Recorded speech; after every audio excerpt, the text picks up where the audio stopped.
pertanyaannya agak menyangkut sama soal yang mental tadi, Ustadz.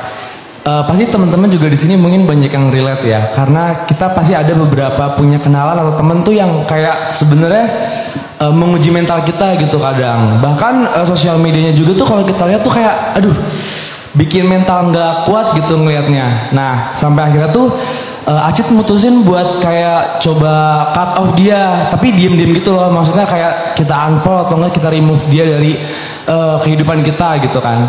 Nah, tapi beliau ini tuh sadar gitu sampai kayak kenapa sih kok gue di cut off gitu kan. Padahal kita memang tujuannya baik gitu, biar kayak udahlah kita masing-masing aja, nggak usah saling kenal lagi untuk kebaikan masing-masing. Tapi nggak tega juga di satu yang sama, kayak dia jadi ngerasa kayak dimusuhin gitu. Nah, gimana Ustadz solusinya biar dia juga nggak ngerasa kita cut off, tapi aku nggak mau kena negatifnya dari dia gitu.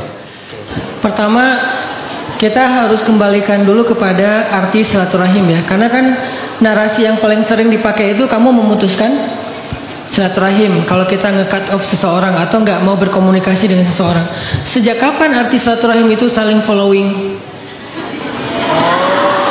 Sejak kapan arti silaturahim itu harus satu grup? Ya.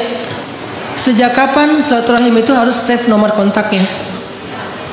Nggak ada definisi silaturahim seperti itu. Silaturahim itu adalah menyambung kasih sayang, bukan menyambung komunikasi. Ada kalanya justru dengan memutuskan komunikasi bagian dari cara kita berkasih sayang.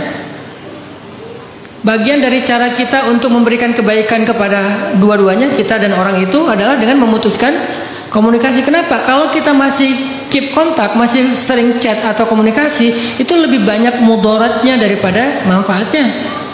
Nambah dosa kita, nambah dosa dia. Sehingga untuk meng-cut off potensi dosa, kita tidak lagi berkomunikasi dengan dia. Tapi jangan memutuskan kasih sayang. Apa kasih sayang? Kalau dia sewaktu-waktu butuh kita atau ada masalah, kita bisa bantu, kita tetap bantu kok walaupun diam-diam. Kita tetap bantu kok walaupun gak secara langsung kepada dia, lewat orang lain atau siapa gitu. Kita cuma menghindar berkomunikasi karena itu mudaratnya lebih besar daripada manfaatnya, dan itu nggak apa-apa. Sehingga Allah sendiri menyuruh kita untuk meninggalkan orang-orang yang tadi toxic, abusive, negatif. Allah suruh kita ninggalin mereka. Di antaranya apa? Tadi surat Al-Furqan, wa idza marru bil lagwi marru kirama. Kalau mereka bertemu dengan orang-orang yang abusive, mereka berpaling dengan cara menjaga kehormatan. Satu. Kedua, di dalam surat Al-Muzammil, wahjurhum hajran jamila, tinggalkan mereka dengan cara baik-baik. Disuruh tinggalkan. Jadi nggak selalu mengabaikan, meng-cut off, nggak saling follow, nggak satu grup. Itu berarti kita melakukan sesuatu yang buruk. Nggak selalu kayak gitu. Lihat konteksnya juga. Kalau konteksnya justru memperburuk keadaan dan banyak mudarat, nggak apa-apa dengan tindakan itu. Lalu bagaimana kalau dia protes dan nggak terima?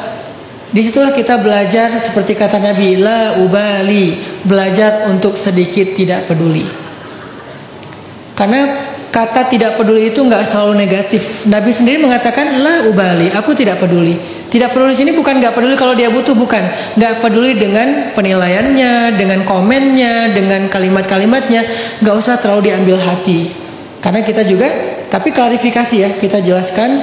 Atau kalau orangnya makin dijelaskan makin manipulatif, makin playing victim, kan ada tipe yang kayak gitu ya. Makin kita chat, makin panjang tuh nanti chatnya. Mending kita diamin aja.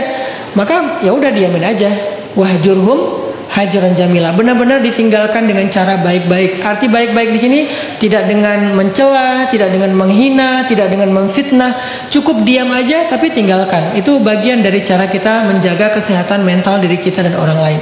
Jadi nggak apa Cit, kalau misalnya Ocit ya, Acit ya. Soalnya kan Roshid ya, Rashid ya, Acit. Kalau Acit, maaf Cit. Kalau Acit misalnya kayak ngerasa lebih negatif kalau komunikasi dan saling berinteraksi, maka nggak apa-apa juga kalau niatnya itu untuk tidak lagi berkomunikasi sementara waktu sampai orangnya berubah. Toh dalam circle pertemanan saya pun ada orang yang saya gituin, yang saya tidak memang nggak ngerespon chat dia karena saya respon satu kalimat itu bisa berparagraf-paragraf tuh dia respon balik gitu. Jadi malah kita larut dalam perdebatan. Ada yang saya nggak komunikasi. tapi orangnya udah meninggal. Ketika orang yang meninggal saya agak nyesel sih gitu. Dia meninggal dalam keadaan marah sama saya. Dia meninggal, tapi terakhir chat yang saya baca tentang dia tuh, dia bilang saya sombong. Dia bilang saya memutuskan silaturahim. Dalam hati saya bukan sombong. Kalau kamu ada apa-apa saya pasti bantu. Cuman waktu dia sakit dan meninggal saya nggak tahu tentang dia. Dan mendadak ya, dia cuman bahkan nggak tahu sakitnya apa tiba-tiba meninggal gitu. Jadi bukan berarti kita zolim. Insya Allah Acit nggak zolim kepada dia.